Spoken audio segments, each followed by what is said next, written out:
Ayan, hello. So, good day po, Libra, especially po yung nakapanood po ng ating Libra sa susunod na 4 na buwan, no?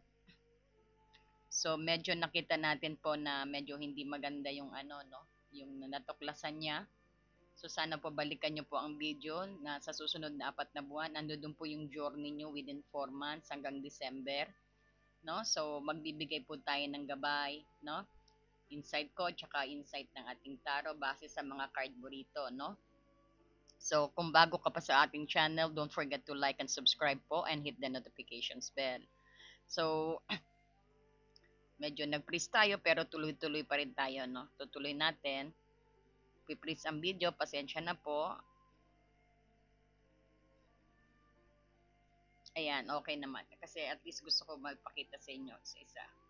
Pero ito lang yung continuations. Ginawa ko rin sa araw na ito yung 4 months journey ni Libra 2025, no? At ito medyo gusto kitang bigyan ng advice, Libra. At pero tatandaan mo, may sarili kang free will, no? At saka you have the freedom to choose. Ito lang is kung makakatulong din naman siguro ito, no? Kasi pero nakita natin malawak ang pag-iisip mo sa napakatalino mo rin, no? Dahil nga medyo nakita natin may grabing sweet pala, yung pala sweetik. Kaya hindi maganda rin over no? Sobra. Kasi nga may 7 of swords. So, may tinatagong lihim, no? So, ito yung gabay mo, no? So, this is the part 2. Para sabihin mo, ano, hindi kita iniiwan sa ere, ha? Ayan, sige. So, ang nakikita nating ano dito, since yung reading mo, siguro kung mga hindi pa nakakapanood is panoorin niyo po ang ating 4 months journey ni Libra. May title yata nun, may sweetik eh. Sobrang sweet no? Parang ganun. So, hindi naman siguro I could get yung energy ng persons nyo or nakukuha ko rin yung energy, sabihin natin. Kasi energy can shift po, no? At can change. So, narito yung gabay mo para sa iyong journey sa susunod na taon, ay na buwan, no? Sa 4 na buwan, Libra. So, bata ito sa mga nabanggit dito ng card. Maging matapang ka at huwag matakot na tanungin ang mga bagay-bagay o humingi ng linaw sa iyong partner. At ang Queen of Swords mo rito ay nagpapayo na maging direkta ka sa iyong mga nararamdaman, no?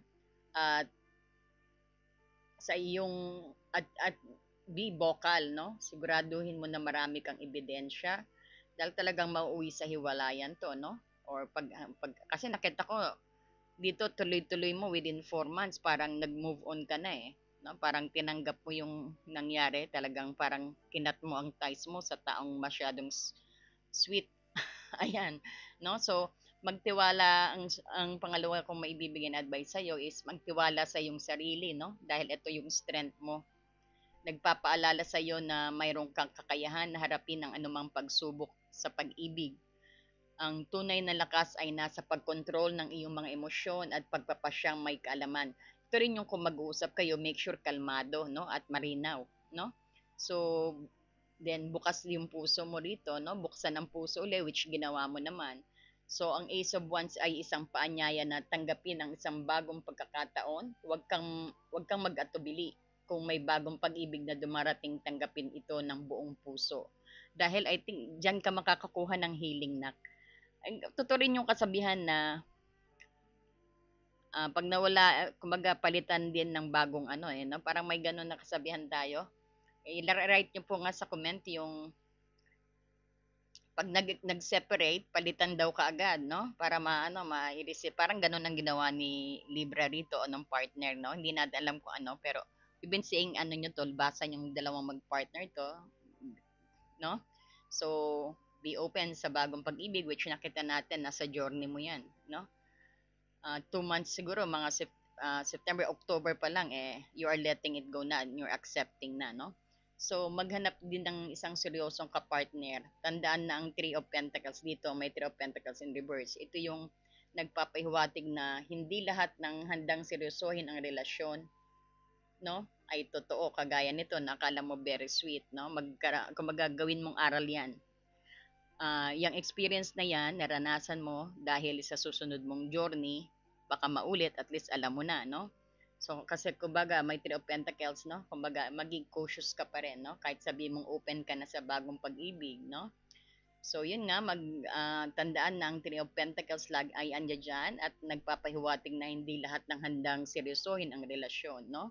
So, siguraduhin na ang taong papasok sa iyong buhay ay handang makipagtulungan at bumuo ng matibay na pundasyon sa iyo, no? Siguro na mahanap ka na ng siguro marunong ka ng kumilatis, no? Ayun. So, nakita natin dito yung mga lihim na pag-ibig ni Libra, no? Kasi parang isang hari rito, may king dito na may tinatago palang lihim. So, sa susunod na 4 na buwan, handa ka bang tuklasin ang misteryo na yon? So, sa likod ng isang taong may King of Cups dito, no? Na personalidad, siya yung sinasabi nating tila isang perpekto ka-partner, maunawain, mabait at tapat sa kanyang damdamin. Ngunit sa likod ng kanyang pagiging pagiging ganon, pagiging hari ng pag-ibig, yung pala,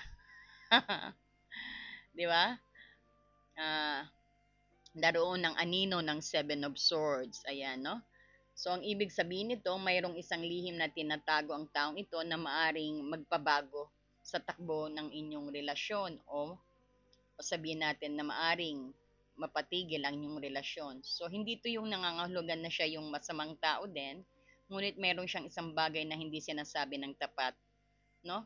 Isang pag-iwas or sabihin natin isang pagtatago ng isang personal na issue na hindi niya kayang harapin ng direkta. So sa pagitan ng September at December, so kailangan mo maging mapagmatsyag.